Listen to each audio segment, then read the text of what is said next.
A very quick and easy noodle recipe naman yung gagawin natin. Ito siya, spicy stir-fried noodles or tinatawag na Char Kway Teow. Let's start cooking.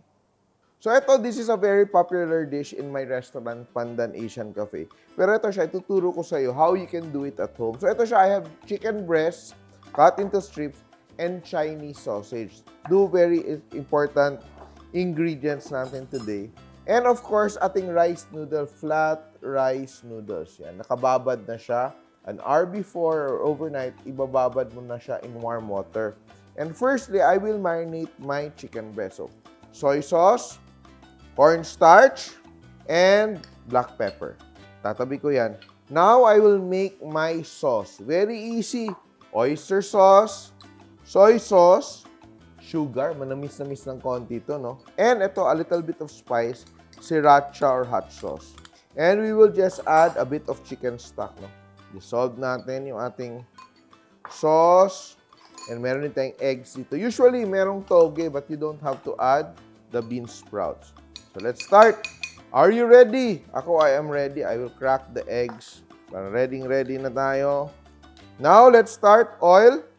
And we will add our chicken. Dapat very hot. Very hot na ba? Very hot. Chicken. Saute our chicken. Sausage. Kailangan masaute yung sausage para lumabas talaga yung napaka-bangong aroma. So, this is the same noodle you can use for your pad thai. Yan! Then, we add our noodles, no? Soaked in our water, ating flat noodles. Yan. Saute ng konti. And we add our sauce na premix. Dissolve everything. Let it cook. Very popular in Malaysia and Singapore. Chili, garlic, spicy, very garlicky. Kaya wala natin gisa-gisa ng garlic or onions or whatever. Ito lang siya. So, just let that cook. Yan. So, once our noodles are almost done, konting luto na lang yan, no? It's the time to add our egg, put our noodles on one side, and let's fry our eggs.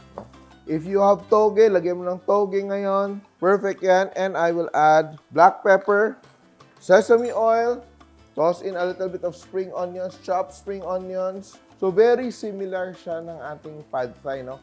But the flavors are different kasi wala siyang asim, wala siyang acid, wala siyang lemon. But same siya kasi may egg siya.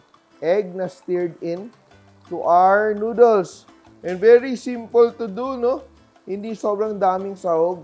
But when you taste it, all the flavors will come together into this one delicious plate of noodles. And just put some vegetables on the side. Ito just bok choy. Ganyan lang siya para balanced yung ating meal. And that is our stir-fried spicy noodles. Diba? You can make it as spicy as you want.